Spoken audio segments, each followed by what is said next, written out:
Porque lá na frente a gente vai falar sobre algumas palavras aí complicadas, alguns termos, e a gente vai precisar entender por que elas apareceram, por que elas surgiram, em quem foi basicamente os criadores ou a intenção de criar. Então é interessante que a gente seja levado aí para esse meio da tecnologia, inicialmente, né, de uma maneira bem sutil, de uma maneira bem informal, como vai ser essa aula. Eu espero que você se sinta aí, não em uma aula na escola onde você era obrigado a ficar lá, uma aula chatérrima. Nem todas as aulas eram chatas, eu imagino, claro. Então vamos conversar um pouco aqui sobre tecnologia, sobre as coisas que apareceram aí no decorrer da história, né? E quem foram os loucos que criaram também. Então vamos lá. Seja bem-vindo mais uma vez, se sinta em casa. Tem um campo aqui embaixo, você pode comentar, você pode dar sugestões pra gente, poder falar de alguns temas aí que você não entendeu direito, ou então algumas coisas que você queria ouvir mais sobre isso. Eu achei interessante tal coisa em tal lugar, queria ouvir mais sobre isso. Então deixa aí embaixo e a gente vai estar lendo todos os comentários e vai estar atendendo você aí de acordo com a sua necessidade, viu? Seja bem-vindo, meu amigo, minha amiga, eu não sei quem está assistindo esse vídeo, mas se sinta bem, se sinta abraçado. Esse é o seu momento, então vamos lá com tudo. Enfim, vamos falar então da história da computação. Em primeiro momento, nós temos aí o ábaco, que foi inventado na Babilônia por volta de 2.400 anos antes de Cristo. Já sei, você deve estar se perguntando, mas isso não é um computador? Sim, claro, isso não é um computador. Mas a partir desse instrumento, se começou a pensar em coisas que poderiam facilitar o cálculo, em coisas que poderiam encurtar o tempo para chegar a um determinado ponto da matemática, vamos dizer assim, né? Uma curiosidade sobre esse instrumento, ele é usado em algumas escolas, especialmente na Ásia, para começar a introduzir operações mais complexas do dia a dia aí dos escritórios. Observe mais uma mulher aqui. Se tiver alguma mulher assistindo esse curso, então se sinta bem nesse meio. Não acho que você, por ser mulher, não pode fazer curso de manutenção. Super indico, super admiro, inclusive, as mulheres que fazem curso de manutenção. Eu acredito que os homens também admiram as mulheres que fazem manutenção de computadores. Mas enfim, vamos continuar. Tem uma mulher que é operando essas máquinas. Eu acredito que as mulheres eram escolhidas para operar essa máquina, é uma opinião minha, claro, porque elas são mais atenciosas, mais cuidadosas. A máquina, ela era algo muito complexo. Naquela época, os homens estavam na guerra. Tem esse outro detalhe também que tem que ser lembrado. Naquela época, os outros homens que não estavam na guerra estavam nas fábricas, fabricando armas, fabricando aviões, fabricando a estrutura da guerra, eu diria. Então, nos escritórios, quem poderia operar basicamente essas máquinas, na maioria das vezes, eram as mulheres. Eles começaram a entender que as Parabéns máquinas para as poderiam mulheres aí, mudar então, a forma por como ter as pessoas conquistado esse trabalhavam, ou seja, espaço nós estamos desde falando lá. aqui da Vamos lá, Revolução avançar Industrial. então. Deixa eu pegar uma caneta Tembeck aqui, 1, pra gente poder entender segundo o melhor. Computer Store Revolução Museum, Industrial. o Também primeiro... não sou professor de história e a gente não vai falar sobre história aqui também, nem geografia. Basicamente história, enfim. Mas vamos falar que naquela época as pessoas trabalhavam manualmente. Então eles criaram, na verdade, essa máquina que tinha cartões perfurados. Você pode observar nessa imagem aí que tem vários buraquinhos. E esses cartões perfurados diziam para a máquina o que era que ela tinha que fazer com a linha, entendeu? E assim criava tecidos, criava, enfim, coisa lá também, que eu também não vou entrar nesse mérito da questão. Mas era basicamente uma máquina já meio programável, né? Os buraquinhos aqui eram programações para o que a máquina tinha que fazer, que ajudava aí muito na revolução industrial, especialmente na indústria de teária, né? Não é à toa que explodiu tão rápido, apenas 8 anos após o seu lançamento, né? 7 anos, aliás, ao seu lançamento. Avançando, máquina de Babbage. Essa aqui eu acho que você já deve ter escutado falar um pouquinho por aí. Foi apresentada por Babbage em 1822. A máquina tinha a capacidade de receber dados, processá-los, armazená-los e exibi-los. Graças a ela, Babbage ficou conhecido como o pai do computador. Por isso eu digo que você já deve ter pelo menos escutado falar sobre essa máquina, essa coisa horrorosa aí, né? Se alguém disser que ela é bonita, aí deixa embaixo aí no comentário que eu quero saber se tem alguém que vai achar que ela é bonita.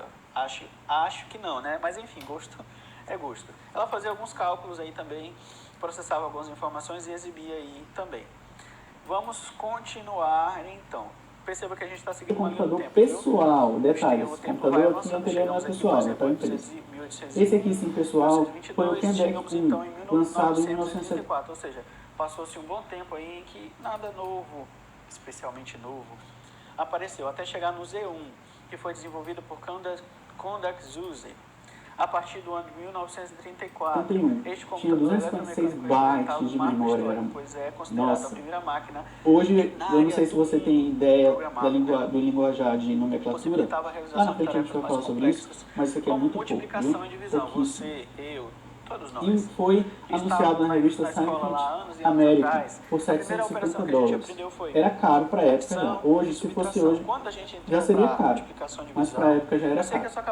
Todavia, não possuía CPU e era como outros sistemas dessa época, projetados para uso educativo, ou seja, demonstrava como um computador de verdade funcionava, só acendendo luz e apagando luz. Acendendo luz e apagando luz, ou seja, era praticamente para poder mostrar alguns comandos que a pessoa fazia no computador e o computador respondia. Basicamente isso, não tinha muito segredo não.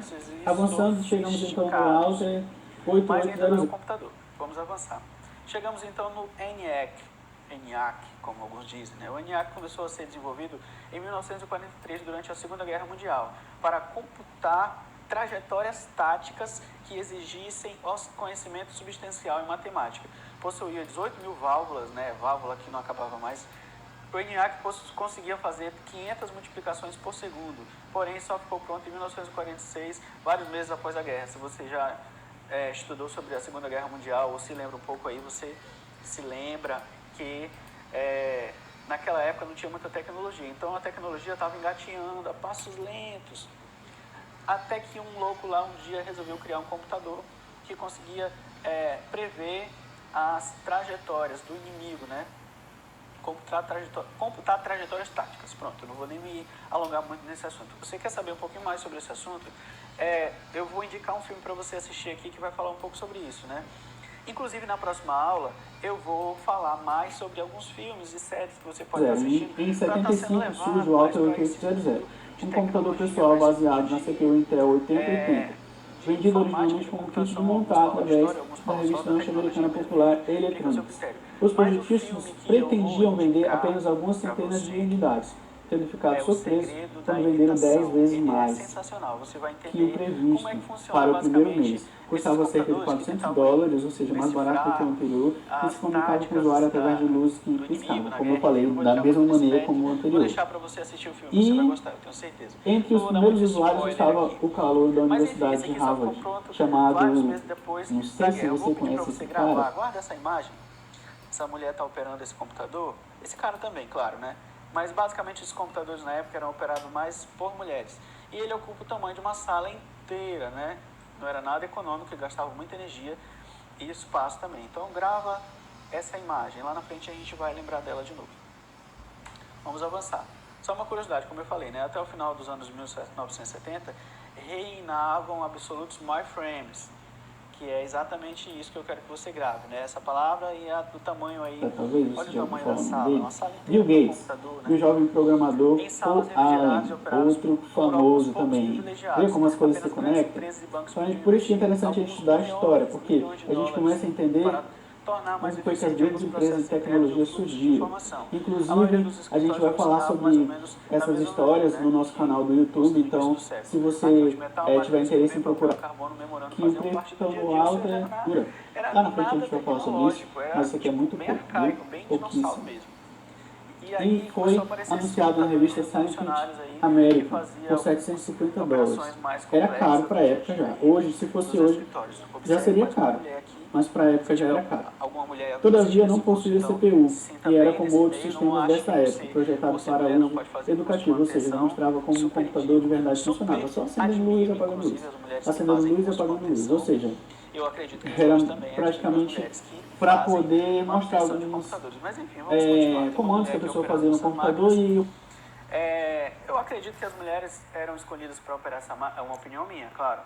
Porque elas são mais atenciosas, mais cuidadosas, a máquina ela era algo muito complexo. Naquela época, os homens estavam na guerra, tem esse outro detalhe também que tem que ser lembrado. Naquela época, os outros homens que não estavam na guerra estavam nas fábricas, fabricando armas, fabricando aviões, fabricando a estrutura da guerra, eu diria, né? Então, nos escritórios, quem poderia operar basicamente essas máquinas, na maioria das vezes, eram as mulheres. Parabéns para as mulheres aí, então, por ter conquistado esse espaço desde lá. Vamos lá, avançar então. Kenbeck 1, segundo o Computer Store Museum, o primeiro computador pessoal, detalhes, computador aqui anterior não é pessoal, é para empresa. Esse aqui sim pessoal foi o Kenbeck 1, lançado em 1971. Tinha 256 bytes de memória, nossa.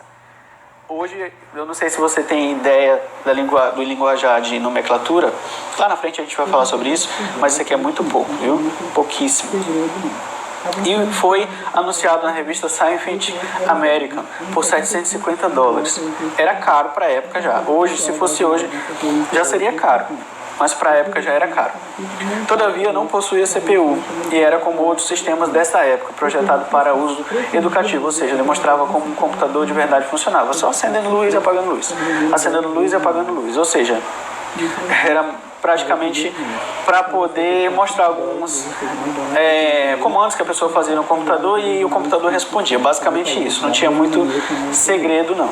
Avançando, chegamos então no Altair 8800. Em 75 surge o Altair 8800, um computador pessoal baseado na CPU Intel 8080, vendido originalmente como kit de montar através da revista norte-americana popular Electronics.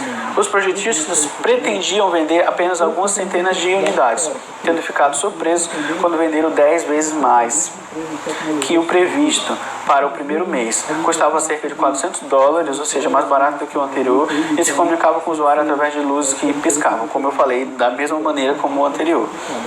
E entre os primeiros usuários estava o calouro da Universidade de Harvard, chamado, não sei se você conhece esse cara, talvez você já ouviu falar o nome dele, Bill Gates, e o jovem programador Paul Allen, outro famoso também.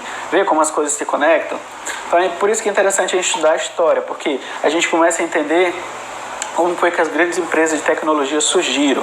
Inclusive, a gente vai falar sobre essas histórias no nosso canal do YouTube, então se você tiver interesse em procurar o nosso canal no YouTube, é Informática Descomplicada. Se inscreve lá no nosso canal, a gente vai falar um pouco sobre isso lá no nosso canal. Continuando, chegamos então no Apple One. Gente, eu estou falando bem rápido porque, enfim, eu não vou ficar enchendo muito o saco aqui de vocês, enchendo muita linguiça falando sobre história.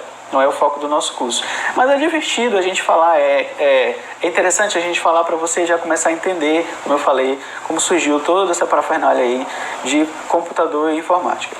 Em 76, outra dupla de jovens, Steve Jobs e Steve Wozniak, iniciou outra empresa que mudaria o rumo da informática, a Apple. Quem é que não conhece a Apple, né?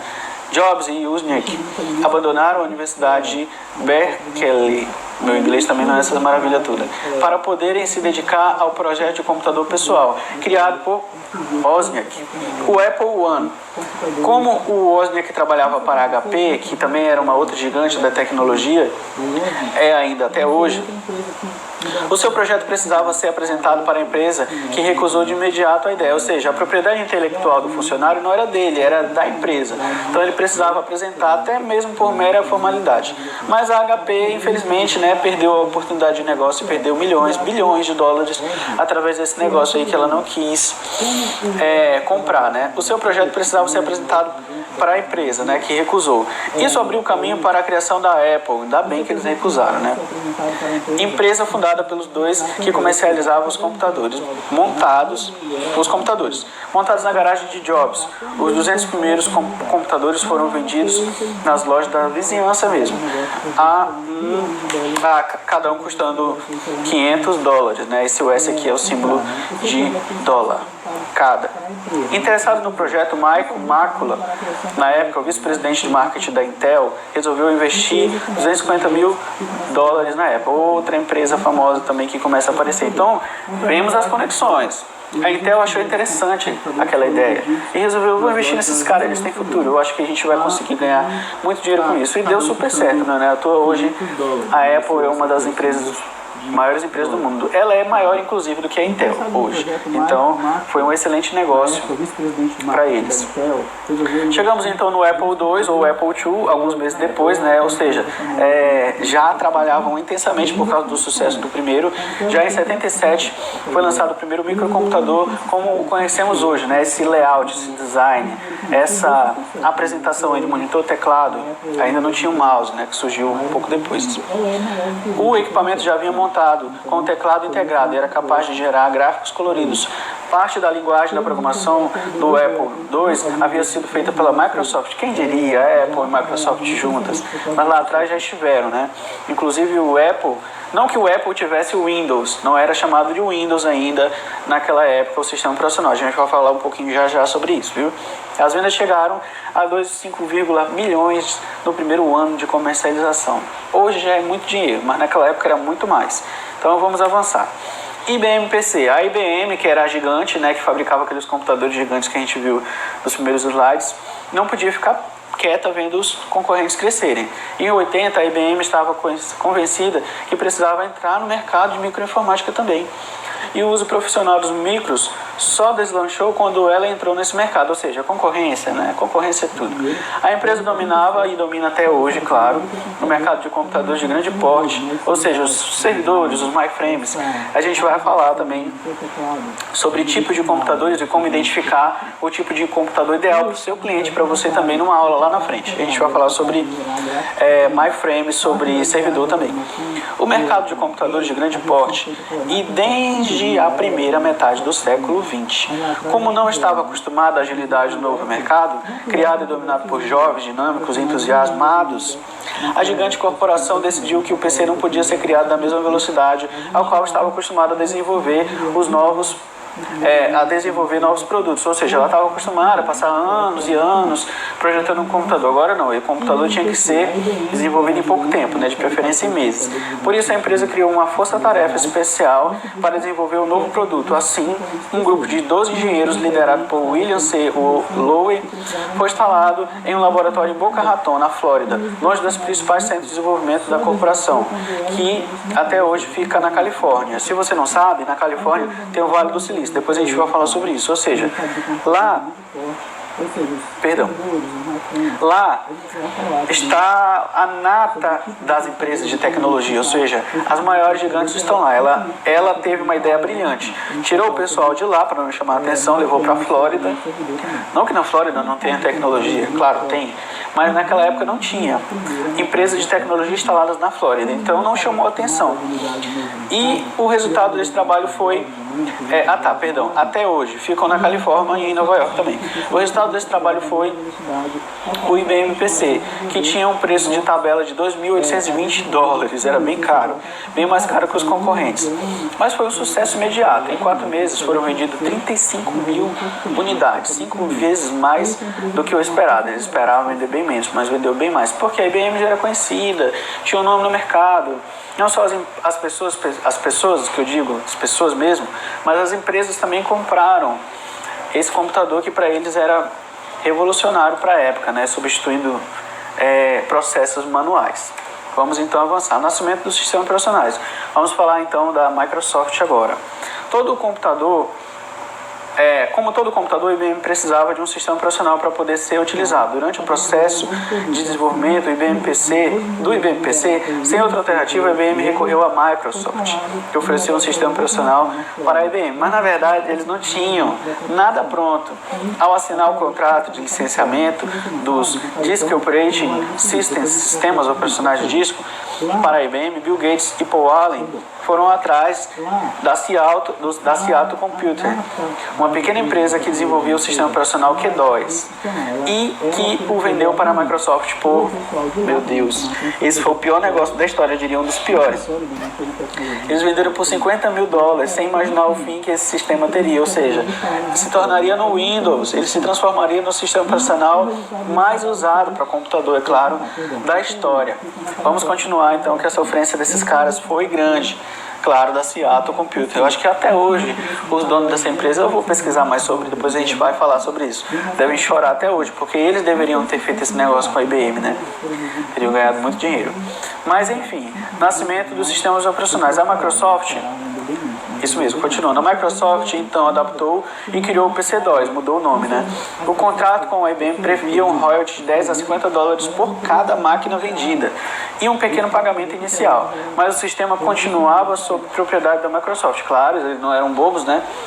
assim como a possibilidade de distribuir versões modificadas, o MS-DOS, que a gente vai falar lá na frente também sobre o MS-DOS.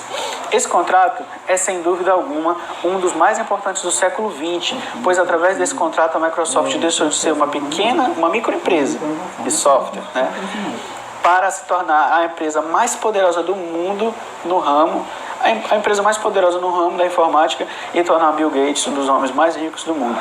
Eu não sei se hoje ele é o homem mais rico do mundo, enfim, mas se não for, ele é um dos quase, acho que um terceiro, sei lá, segundo, porque isso muda muito. Até pouco tempo era o dono da Amazon, enfim, mas ele é um dos caras mais ricos do mundo.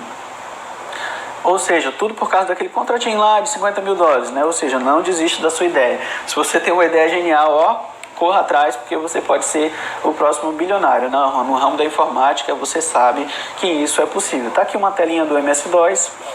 Ela também hoje é parecida com a tela do BIOS, a gente vai falar sobre BIOS lá na frente, mas é só para você começar a entender aí mais ou menos o início. Chegamos no Macintosh, que foi a evolução, né? Em 24 de janeiro de 1984 surgiu o Macintosh, o primeiro computador de sucesso com a interface gráfica amigável, usando ícones, janelas e mouse. Chegou o mouse. Sua escolhida foi extremamente entusiástica, grande parte disso devido a campanhas publicitárias em massa da Apple, na época, né?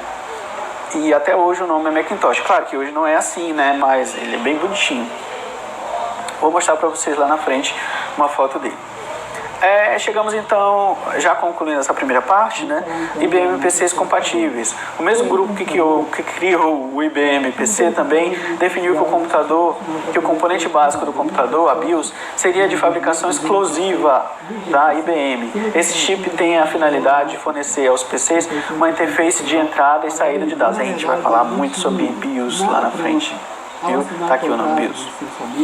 Como todos os outros componentes do computador eram fabricados por outras empresas, a IBM tinha nesses chips a sua maior fonte de renda e a única coisa que vinculava qualquer PC à IBM, ou seja, as marcas podiam fabricar qualquer parte do computador, mas o chipset BIOS era da IBM. A única coisa que vinculava, né? Algumas empresas, dentre elas a Compaq, aplicaram a técnica de engenharia reversa no BIOS. O que é engenharia reversa? É você comprar um produto pronto, qualquer produto, vou pegar aqui alguma coisa, uma tesoura. Eu achei legal, eu vou copiar e vou fabricar um igual, só que vou colocar minha marca, né? Que eu também não sou besta. Então eles fizeram isso. Aí surgiu, construíram computadores similares ao da IBM. Em novembro de 1982, a Compaq anuncia o Compaq Portable, o primeiro PC que não usa o BIOS da IBM e mantém 100% de compatibilidade com o IBM PC, ou seja, era igual, era uma cópia descarada, né, do BIOS da IBM. Esses computadores são conhecidos como IBM PC compatíveis e são os PCs que são vendidos nas lojas até hoje. É claro que o nome hoje não é BIOS, né? A gente vai falar sobre isso lá na frente. A gente usa o nome BIOS porque se tornou um jargão aí, igual você vai comprar esponja de aço no supermercado. Aí o cara pergunta pra você, o que é esponja de aço? É Bombril, entendeu? Mas não é Bombril, é esponja de aço. Então é a mesma coisa, só um exemplo aí pra você entender. Continuando, apenas bem mais evoluídos do que os primeiros, claro, né? Isso levou a IBM a se tornar uma simples empresa que fabricava computadores pessoais e concorria como qualquer outra nesse mercado. A IBM praticamente abandonou o mercado de PCs. A gente não vê mais PC da IBM hoje em dia, e se dedicou ao mercado de servidores, no qual é imbatível até hoje. De fato, ela é a gigante do mercado de servidores. Vamos avançar então. Resumindo aí rapidinho para a gente poder passar para o fim dessa aula.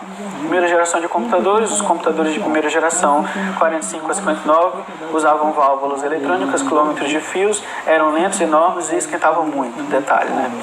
Segunda geração, de 59 a 64, substituía as válvulas eletrônicas por transistores e fios de ligação por circuitos impressos, o que tornou os computadores mais rápidos, menores e o custo mais baixo.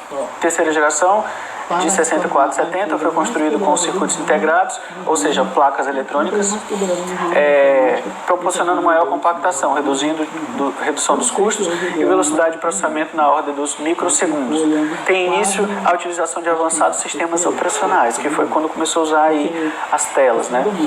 Quarta geração, que foi de 70 a 81, é caracterizada por um aperfeiçoamento da tecnologia já existente, proporcionando uma otimização da máquina para o problema do usuário.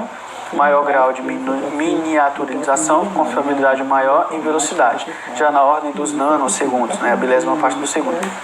E a quinta geração, o termo quinta geração foi criado pelos japoneses, né, como quase tudo hoje em dia eletrônico, para descrever os potentes computadores inteligentes que queriam construir em meados da década de 90. Posteriormente, o termo passou a envolver elementos de diversas áreas de pesquisa relacionados à inteligência computadorizada, inteligência artificial, sistemas especialistas e linguagem natural. Mas o verdadeiro foco dessa ininterrupta quinta geração, que perdura até hoje, é a conectividade, um maciço esforço da indústria para permitir aos usuários conectarem seus computadores a outros computadores. O conceito de supervia da informação capturou a imaginação tanto de profissionais da computação como de usuários comuns, ou seja, estamos falando da internet, né? Então a quinta geração de computadores é a geração da internet. Vamos falar mais sobre a internet na próxima aula, inclusive a história da internet. Mas basicamente é isso. Ela nunca acabou, a quinta geração da internet. Não sabemos se um dia ela vai acabar. Há rumores aí na internet. Se você pesquisar, você vai até achar alguma coisa sobre a sexta geração de computadores. Mas até o momento não temos nada de especialmente concreto, não. Passamos então. Vamos resumir rapidinho aqui os tipos de computadores como hoje estão. Computadores modernos, que são computadores compactos, com alta capacidade de processamento, monitor de LED, teclado e mouse sem fio, alguns, né? Acesso à internet a alta velocidade por meio da rede Wi-Fi wireless, que é a rede sem fio. Computadores modernos, esse é o Macintosh de hoje, viu? Só um detalhe, Macintosh também é o nome do sistema operacional da Microsoft. Da Microsoft não, perdão, gente. É o nome do sistema operacional da Apple, tá aqui, o símbolo da Apple. Então ele é chamado de Macintosh. Computador de modelo Huion, todos um em um, integrado ao gabinete, ao monitor de vídeo, mantendo o mouse e o teclado separados, ou seja, a CPU está aqui dentro. CPU que eu digo é o processador, junto com a placa, junto com a memória RAM, junto com o HD e a tela também, ou seja, todos em um. Só fica separado aqui o mouse e o teclado. E o surgimento, vamos falar do surgimento dos notebooks. Você deve estar se perguntando, e os notebooks surgiram quando? Tipo assim, eu não falei do notebook ainda, vamos falar agora. Osborne One foi o primeiro laptop vendido no mundo. Ele foi criado em 1981 pelo norte-americano Adam Osborne, que queria um computador que coubesse embaixo da poltrona do avião. Ele pesava 12 kg, né? Eu acho que ele até pagava excesso de bagagem por ser tão pesado. Tem até um celular aí do lado só para comparar o tamanho de um com o outro, né? Ele era gigante, ele era enorme. Mas era um notebook para a época. Vamos avançar. Surgimento dos laptops, chegamos então no Grid Compass, que foi lançado em 82 e chegou a viajar no ônibus espacial Discovery. Tá aí o astronauta até com ele. Chegamos então em 92, foi lançado o ThinkPad, o primeiro a vir com TechPoint. É uma espécie de mouse antigo, viu, que fica aqui. Mouse esses de notebook.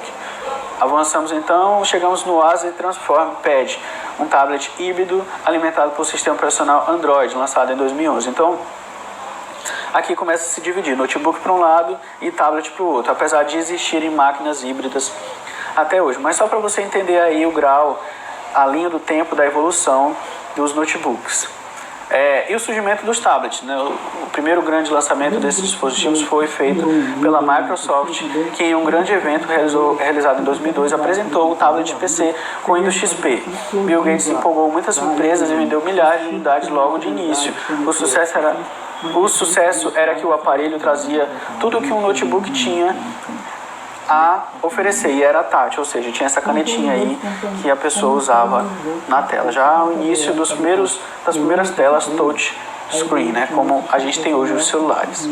Surgimento, a popularização desse tipo de computador começou a se dar com o lançamento do iPad, né, a Apple revolucionando o mercado novamente.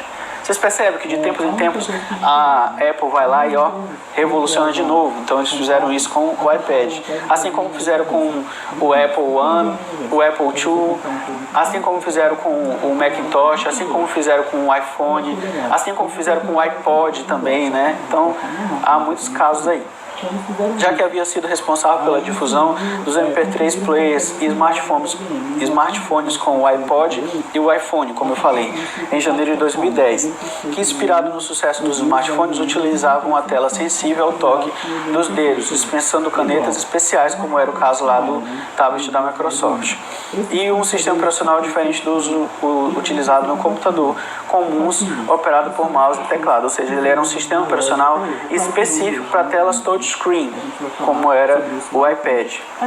E como estamos hoje, para finalizar aí o último slide da nossa aula, o mercado de computadores hoje representa 5,19 milhões de aparelhos vendidos, sendo que 66% desses laptops e 34% desktops. Mercado mobile, 1,2 milhões de tablets vendidos em 2017, 47,7 milhões de celulares vendidos em 2017. Hoje, gente, há aproximadamente 150 milhões de computadores no Brasil. Isso é segundo a revista Exame. Você pode pesquisar aí. Eu até falei isso no vídeo de vendas lá do curso. Porque você junta aí notebook com desktop, né?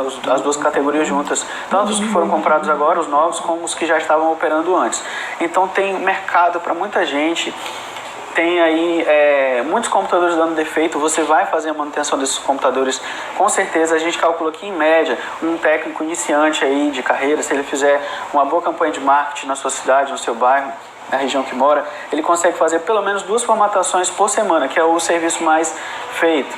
Cada formatação, calculando em média R$100, ele consegue ganhar pelo menos R$800 por mês. Isso, uma formatação a gente faz 1 hora, 1h30, mais ou menos.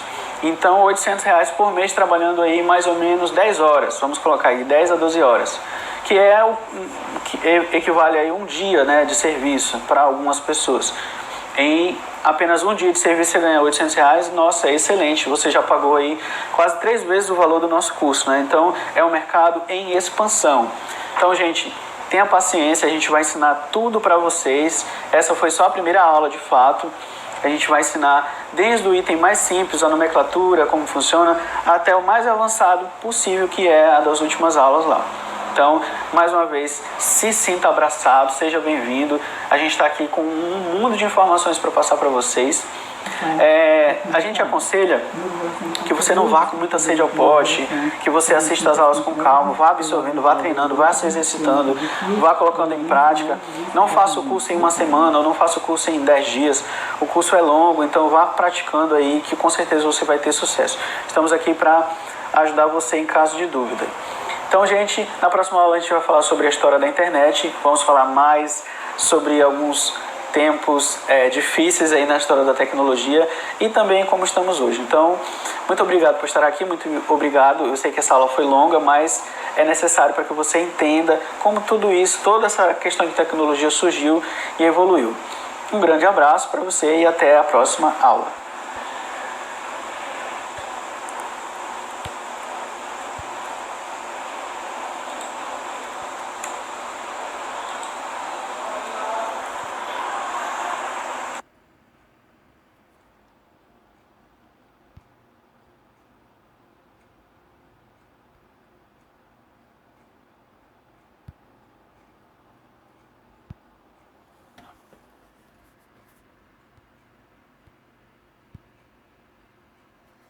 E aí, galera?